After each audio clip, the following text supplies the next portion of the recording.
दिनै गासैबो खौरांगिरि नोंथांमोननिसिम फैबाय थानाय फुजा बोथोरनि गाहाम हामलायथि बावग्रोबाय। बे समाव जों बड'फा हाउसनिफ्राय बे खौरांगिरि मेलाव बड'लेण्ड मुलुगसोलोंसालिमाजों सोमोन्दो थानाय मोनथामसो जोङो माखासे इस्यु जोङो दैखांनो लादों। गिबियाव जोङो थांनाय 23 तारिख सेप्तेम्बराव बड'लेण्ड इउनिभार्सिटिजों सावरायहैदोंमोन, जेराव थांनाय बोसोरनि 6 सेमिस्टारनि फरायसाफ्रा रिजाल्ट मोनखांनायनि उनाव बिथांमोना ग्रेड शीटखौ मोननो हायाखै। जाय ग्रेड शीट मोनैनि दारै गोबां फरायसाफ्रा गुबुन गुबुन इउनिभार्सिटिसफ्राव बाहेरायाव आसामनि बायजोआव बा आसामावनो फरायहैनायाव मुं थिसननायाव बिथांमोना जोबोद जेंनानि मोगा-मोगि जानांदों। दा बे जेंना मोगा-मोगि जानांनायनि गुबै खारनाव बिथांमोननो ग्रेड शीट गैयैनि थाखाय जानांदों। दा बिनिखायनो थांनाय बोसोरनि जि 6 सेमिस्टार एबा BA BSc BCom पास जालांबाय बिथांमोना बड'लेण्ड इउनिभार्सिटिनिफ्राय ग्रेड शीटखौ थाबैनो मोननांगौमोन आरो बेखौ 30 सेप्तेम्बरनि गेजेराव होनो होननानै कन्ट्रलार अफ एग्जामिनेशन बिथाङा दायित्व लादोंमोन जोंजों रायलायनायनि उनाव, नाथाय दिनैसिमबो बिथाङा बेखौ होनो हायाखै। दा बिनिखायनो जोङो दुलाराय बर' फरायसा आफादा गोख्रोङै जोङो कन्ट्रलार अफ एग्जामिनेशन आरो गासै इउनिभार्सिटि अथरिटिखौ जों खावलायो बिथांमोना बेखौ थाबैनो ग्रेड शीटखौ बरननानै होनांगौ फरायसाफोरनो। आरो नङाबा जोङो दिनै मोनसे थिरांथा लादों जे फुजा भेकेसननि सिगां सिगां होनो हामाराब्ला इउनिभार्सिटिया 21 अक्ट'बराव खुलिफिनगोन। 21 अक्ट'बरनिफ्रायनो जों बेवहाय धरना लानाय जागोन, जोब्रोङै मोनसे धरना इनडेफिनिट स्ट्राइक बेहाय जों लानाय जागोन।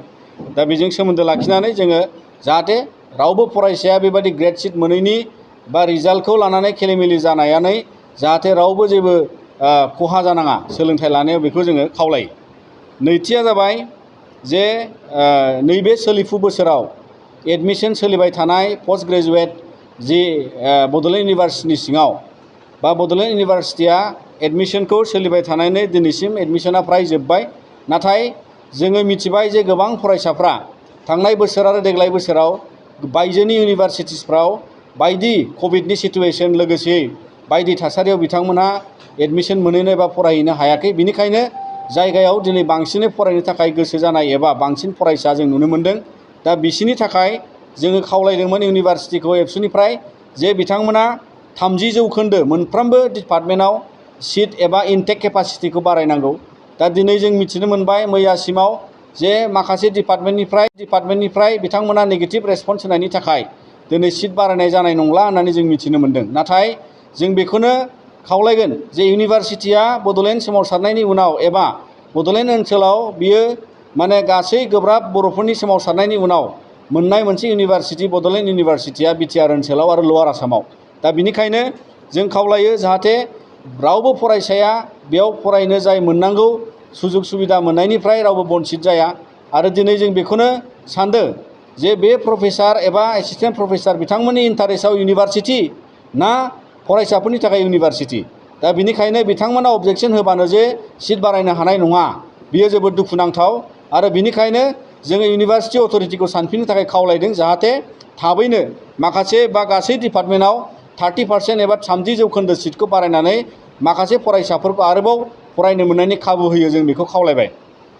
बिनि उनाव थामथि बाथ्राया जाबाय थांनाय समाव जेरै जों सावरायदोंमोन जे बड'लेण्ड इउनिभार्सिटियाव पार्मानेन्ट रेजिस्ट्रार दिनैसिम गैया। बिथांमोना इनचार्ज रेजिस्ट्रारजों सोलिगासिनो दङ आरो बिनि गेजेर गेजेरनो गोबां एडमिनिस्ट्रेटिभ खामानिखौ जेरै साख्रि थिसननाय इन्टारभिउ लानाय बे खामानियाबो सोलिगासिनो दङ।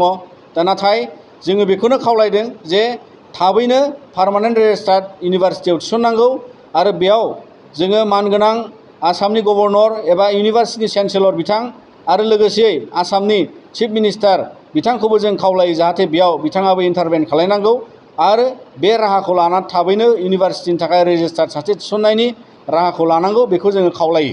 मानोना इउनिभार्सिटि मोनसेया बेबायदि रेजिस्ट्रार गैयालासे गार्जेनलेस बादि मोनसे इन्सटिटिउसनाव एडमिनिस्ट्रेटिभ खामानियाव सोलिनाया जोबोद दुखुनांथाव।